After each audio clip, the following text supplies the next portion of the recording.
এখানে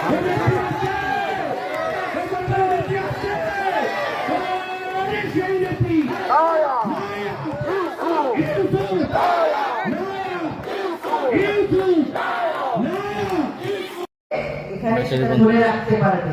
আমি ধন্যবাদ জানাই আমাদের ভারপ্রাপ্ত চেয়ারম্যান তারেক রহমানকে এবং খালেদা জিয়াকে।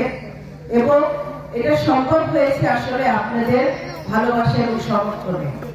আপনারা আমাকে সমর্থন করেছেন, ভালোবেসেছেন বলে তারেক রহমান আমাকে এখানে জানে শীষের কাণ্ডে করেছে। আর এতটুকু বলবো, বেশি কথা আমি বলবো না। আপনাদের জন্য আমি আছি, আমার পরিবার যেমন ছিল, আমাদের দল যেমন ছিল, আপনাদের পাশে সুখে আমি থাকবো, আপনাদের পাশে। এতটুকু বলতে পারি, কারণ আমার রাজনীতিটাই আপনাদেরকে নিয়ে, সাধারণ মানুষ ফরিদপুরের জনগণকে নিয়ে আমার আছে। আপনাদের মুখে যেন হাসি ফোটাতে পারি, ওই তার জন্যই আমার আছে। আপনারা দোয়া করবেন যেন কামাল ইউসুফের মতো আপনাদের পাশে আমি থাকতে পারি সমৃদ্ধশালী এবং উন্নত যেখানে আমরা সুখী শান্তিতে আমরা থাকতে পারবো একে অপরের সাথে।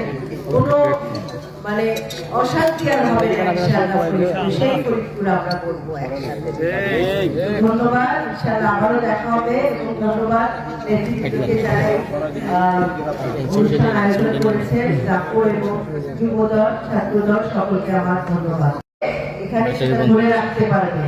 আমি ধন্যবাদ জানাই আমাদের ভারপ্রাপ্ত চেয়ারম্যান তারেক রহমানকে এবং খালেদা জিয়াকে। এবং এটা সম্ভব হয়েছে আসলে আপনাদের ভালোবাসা এবং সমর্থনে।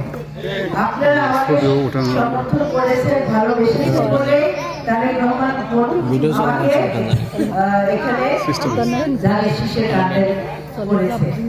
আর এতটুকু বলবো, বেশি কথা আমি বলবো না। আপনাদের জন্য আমি আছি, আমার পরিবার যেমন ছিল, আমাদের দল যেমন ছিল, আপনাদের পাশে সুখে আমি থাকবো, আপনাদের পাশে। এতটুকু বলতে পারি, কারণ আমার রাজনীতিটাই আপনাদেরকে নিয়ে, সাধারণ মানুষ ফরিদপুরের জনগণকে নিয়ে আমার আছে।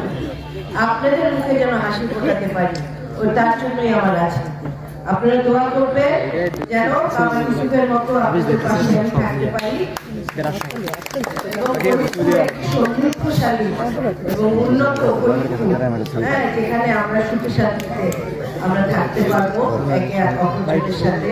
কোনো মানে অশান্তি আর হবে না ইনশাআল্লাহ। সেই ফরিদপুর আমরা করবো একসাথে।